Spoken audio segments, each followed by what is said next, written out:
اثر انگیز تھے. میں ان کا بھی بہت بہت شکر گزار ہوں.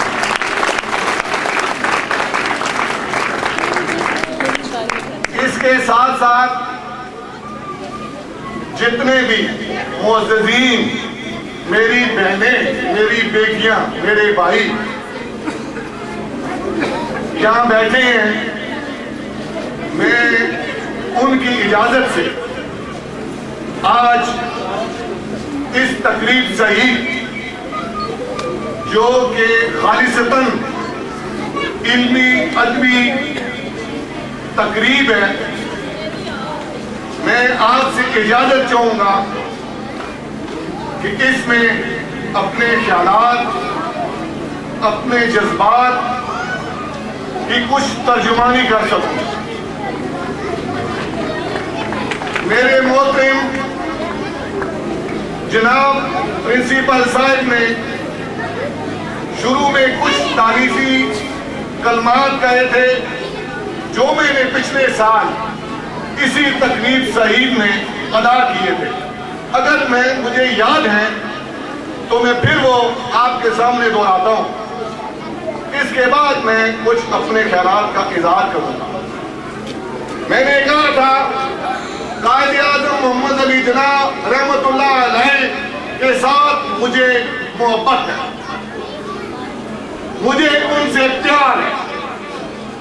مجھے ان سے پیار کیوں ہے؟ اس لیے پیار ہے کہ انہوں نے پاکستان فاؤنڈیشن رکھی تھی، انہوں نے پاکستان کی بنیاد رکھی تھی. بنیاد کا مطلب میرے پیارے بچوں فاؤنڈیشن ہے.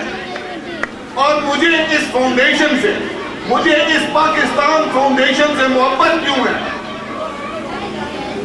جو میرے ادھر بزرگ بیٹھے ہیں ان کو تو یہ بہت اچھی طرح معلوم ہے، لیکن ان پیارے بچوں کو میں یہ بتانا چاہتا ہوں، میری ہزاروں ماں، میری ہزاروں بیٹیاں، میری ہزاروں بہنیں اور میں ان کی عزتیں اور اس بنیاد میں میرے جو دیش کے جوان، لاکھوں جوانوں کا خون شامل ہے. میں اسی لیے اس پاکستان فاؤنڈیشن سے بھی محبت کرتا ہوں اور اس پاکستان فاؤنڈیشن سے بھی، اسکول سے بھی محبت کرتا ہوں. اب میں اپنے اصل موضوع کی طرف آتا ہوں. میں اپنے نبی پاک کی اس حدیث سے شروع کرتا ہوں کہ علم حاصل کرنے کے لیے اگر آپ کو چین بھی جانا پڑے تو جاؤ.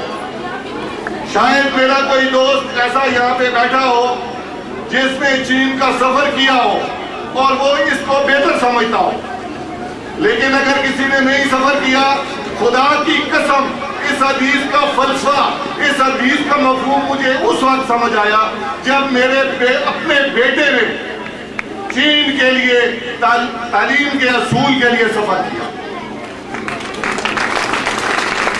آپ ذرا ایشیا کا نقشہ اٹھا کر دیکھیں، آپ ایشیا کا نقشہ اٹھا کر دیکھیں، ایک طرف آپ کو سعودی عرب نظر آئے گا اور دوسرے کونے پہ تقریباً آپ کو چین نظر آئے گا. اور میرے اندازے کے مطابق کم و بیش کے 10,000 کلومیٹر کا سفر ہے. آپ ایک طرف سعودی عرب کے تپتے ریگستانوں کو دیکھیں جہاں 50 ڈگری سے اوپر ٹیمپریچر ہوتا ہے. دوسری طرف چائنا کے ان ٹھنڈے ریگستانوں کو دیکھیں جہاں -20 ٹیمپریچر ہوتا ہے. اور میرے بیٹے نے مجھے بتایا سرائے گوبی جو کہ دنیا کا بڑا صحرا ہے، اس میں